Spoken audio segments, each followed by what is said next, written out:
এখন খুব সাধারণ একটা ব্যাপার হয়ে গিয়েছে। কিছু দেখতে চাইলে মুহূর্তেই তা অনলাইনে স্ট্রিম করার জন্য প্রস্তুত।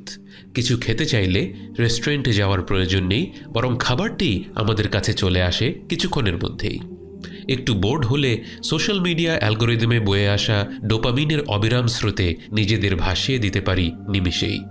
আমরা এমন একটা সময় বাস করি যখন আমরা সত্যি আমাদের নফসের দাসে পরিণত হয়েছি। এই অবস্থা থেকে মুক্তি পাওয়া আমাদের জন্য অত্যাবশ্যক। আর এর শুরু হতে পারে সিদি আবদুল্লাহর সহজ এই পরামর্শ থেকে। নফসকে কিছুক্ষণ অপেক্ষা করান, এমনকি তা যদি শুধুমাত্র এক গ্লাস পানি পান করার ইচ্ছেই হয়, তবু তার সঙ্গে সঙ্গে পূরণ করবেন না। ৫-১০ মিনিট অপেক্ষা করুন।